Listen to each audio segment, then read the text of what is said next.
Olá, tudo bem? Este é o podcast Fitness and Wellness. Eu me chamo Lucas Zick, sou profissional de educação física, personal trainer e especialista em saúde da família. Bora lá? E aí pessoal, bom dia, boa tarde, boa noite para você que me ouve. Hoje a gente vai estar conversando um pouquinho sobre mídias sociais, sobre os influenciadores digitais do ramo da saúde principalmente, e sobre a qualidade da informação que é repassada por essas pessoas para o seu público. Bora lá?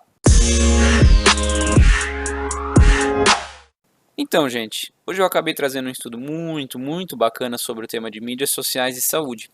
Esse estudo foi feito pelo professor Moacir Marocolo, me perdoem se a pronúncia do sobrenome estiver errada. Ele é do Departamento de Fisiologia da Universidade Federal de Juiz de Fora. Eu acabei tendo conhecimento e acesso a esse artigo, a esse estudo, através da professora Daisy, que tem feito um excelente trabalho divulgando ciência de verdade através do Instagram Ciência do Exercício. As mídias sociais, mais especificamente falando do Instagram, todas elas acabaram tendo um boom muito grande na quantidade de publicações sobre temas relacionados à saúde, ao exercício físico, nutrição e medicina esportiva no decorrer da pandemia. A forma com que as pessoas passaram a consumir dados e estudos científicos ela ficou facilitada, entre aspas, quando algumas pessoas, alguns professores passaram a divulgar informações acerca desses temas nas redes sociais. E, obviamente, muitos influenciadores tentaram seguir pela mesma linha. Só que a grande pergunta é: a forma com que isso vem sendo feito está correta? Uma primeira questão importante para a gente introduzir sobre o tema é, obviamente, o apelo estético sobre esses temas, seja nutrição, exercício físico ou medicina esportiva, ele ainda é muito mais presente, ele tem um apelo de consumo muito maior dentro das mídias sociais quando comparado com os mesmos posts, publicações relacionados aos cuidados de saúde. Ou seja, para muitas pessoas, o exercício físico ele ainda é visto muito mais como algo para melhorar um padrão estético corporal e não como uma ferramenta de promoção de saúde. Isso é um grande problema. Primeiro, porque a sociedade como um todo acabou sendo influenciada por pessoas específicas, influenciadores específicos, de que o processo de treinamento, o seu dia a dia, a sua alimentação, ela deve ser ou ter como objetivo um fim única e exclusivamente estético. E assim, criam-se processos de consumo de informações que vão se propagando através de milhares e milhares de pessoas. Eu não posso deixar de destacar aqui a possibilidade do desenvolvimento de doenças biopsicossociais, como anorexia, bulimia, ansiedade e distorção de imagem que esse tipo de conteúdo pode gerar. Um segundo ponto que eu quero trazer nessa parte introdutória do podcast, ele já se refere um pouco à qualidade das informações que os influenciadores e profissionais da saúde acabam passando para o seu público e para as pessoas. Entender as barreiras para a prática da atividade física ele é um tema extremamente delicado. Ele passou a ser muito estudado nos últimos anos, principalmente pelo pessoal da saúde pública. Por desinteresse ou falta de acesso a esses estudos, muitas pessoas, profissionais e até mesmo influenciadores, eles acabam absolutamente ignorando a importância desses temas, recaindo naquela velha clássica culpabilização do indivíduo. Entre aspas, qual é a sua desculpa, o que te falta é motivação, você não faz porque quer, e essas outras frases insta-fitness que a gente ouve ou lê no dia a dia. Entrando mais especificamente no artigo que eu quero apresentar hoje, o professor Moacir e seus colaboradores realizaram o seguinte estudo. As mídias sociais estão espalhando desinformação sobre o exercício e saúde no Brasil? É uma pergunta. O objetivo desse estudo foi analisar se as informações sobre saúde e exercício postadas por influenciadores digitais no Instagram no Brasil possuem uma precisão técnico-científica. Então, para determinar quem são esses possíveis influenciadores, eles utilizaram os seguintes critérios. 50% das postagens dessas pessoas elas tinham que ser referentes aos temas de saúde, bem-estar, nutrição, aptidão física ou medicina. Além disso, a conta tinha que ter mais de 100 mil seguidores. Foi feita uma avaliação técnica dos influenciadores em si, ou seja, se eles estavam habilitados ou não para fornecer informações sobre exercício físico e saúde. Foi avaliado também se em algum momento das postagens houve alguma divergência entre qualificação profissional e o conteúdo postado. Ou seja, se existia algum nutricionista falando sobre exercício, por exemplo, ou vice-versa. Em relação às postagens em si, foi realizada uma avaliação de qualidade delas através de notas de 0 a 4. E depois foi proposto um índice de qualidade para estabelecer a estrutura geral de cada conta que foi avaliada. Aqui eu destaco: se você está interessado em entender a metodologia utilizada nesse estudo mais a fundo, eu sugiro que você leia o estudo por completo.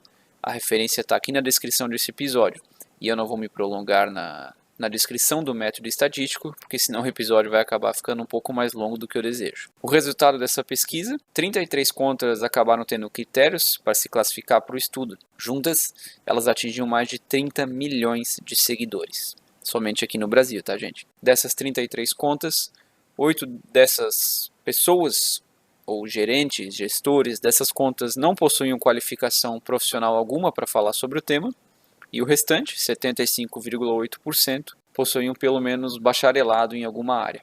Um destaque do estudo aqui: todas as contas elas compartilharam em algum momento pelo menos uma informação fora da sua área de qualificação, ou seja, por exemplo, eu, Lucas, como profissional de educação física, em algum momento realizei alguma postagem sobre medicina ou sobre dietas. Já em relação à qualidade das informações postadas, das quase 500 postagens que eles analisaram, a minoria, apenas 2,7%, foi apoiada de fato em alguma referência científica. 82 postagens tinham alguma referência científica, mas que não corroborava com as informações compartilhadas, e além disso, 400 postagens não citaram nenhuma fonte de informação ou referência, mas onde claramente existia espaço para referências científicas respaldando aquele tema abordado.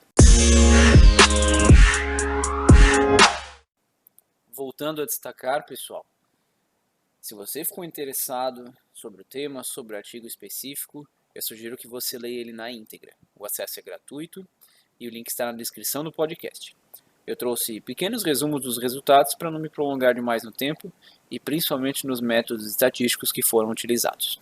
Um outro destaque que eu gostaria de falar, e que também foi escrito no artigo em certo ponto, é uma discussão muito importante. Hoje, o benefício financeiro de promover qualquer tipo de conteúdo nas mídias sociais, ele tem se sobressaído sobre a qualidade geral das informações que são compartilhadas. Ou seja, vale muito a pena eu arriscar minha credibilidade compartilhando algo sensacionalista, uma fake news, alguma mentira, ou alguma distorção de dados, inclusive de artigos científicos, se, no fim disso, eu obtiver algum fim lucrativo, seja através de monetização, de aumento de seguidores, venda de cursos e assim por diante. Isso é uma discussão para mais de hora que a gente poderia ficar muito tempo aqui falando. Para finalizar, o estudo conclui que importantes influenciadores brasileiros divulgam informação de baixa qualidade sobre exercício físico e saúde. Isso contribui muito para a desinformação e disseminação para um grande público que é atingido. Afinal, o influenciador que contém 2 milhões de seguidores tem seu conteúdo compartilhado por, vamos dizer mais 20 mil, 30 mil, 40 mil pessoas. O alcance disso passa a ser gigantesco. Eu destaco novamente: as mídias sociais podem e devem ser utilizadas para compartilhamento de informações sobre saúde. Porém, em grande parte, como vem sendo feito, elas podem gerar efeitos negativos e deletérios na saúde das pessoas. Além disso, eu destaquei no início do episódio e falo agora novamente: a culpabilização do indivíduo não pode fazer parte de uma conduta de cuidado de qualquer profissional da saúde, seja em qualquer área. Se você é procure estudar mais sobre essas barreiras para a prática de atividade física, a prática de reeducação alimentar e assim por diante. Além disso, o exercício físico precisa muito parar de ser visto como algo que melhora apenas o perfil estético das pessoas, ou então como uma forma de punição por uma alimentação desequilibrada durante a semana, fim de semana e assim por diante. Diversos são os casos de aparecimento de doenças como distúrbio de imagem, anorexia, ansiedade, etc., advindos desse tipo de visão sobre o exercício físico. Existe ainda uma outra questão passiva de discussão que eu vou fazer brevemente aqui agora, mas que eu prefiro deixar para fazer a presença de outros profissionais da saúde em um próximo episódio. Existe hoje, não é novidade, principalmente dentro da saúde coletiva, um conceito de trabalho interdisciplinar. Eu acredito que isso deve ser cada vez trabalhado de forma mais forte fora do âmbito da saúde pública, adentrando também a esse escopo de trabalho particular. Na teoria, todo mundo fala em trabalho em trabalho interdisciplinar, só que na prática, no escopo particular, isso não é bem feito. Na verdade, isso quase nunca é feito. Hoje, dentro da saúde pública, já existem muitas evidências a respeito do aconselhamento de atividade física vindos de outros profissionais da saúde. Ou seja, existem recomendações e evidências científicas de que um médico pode aconselhar sobre atividade física, assim como um nutricionista, um psicólogo e etc. Porém, a orientação cabe ao profissional de educação física. Até que ponto uma área pode aconselhar algo sobre outra? Ou seja, quando eu, Lucas, profissional de educação física, posso realizar um aconselhamento pedagógico sobre o consumo de frutas e verduras, por exemplo, que já está muito bem estabelecido na literatura. Mas eu vou deixar esse debate para um próximo episódio.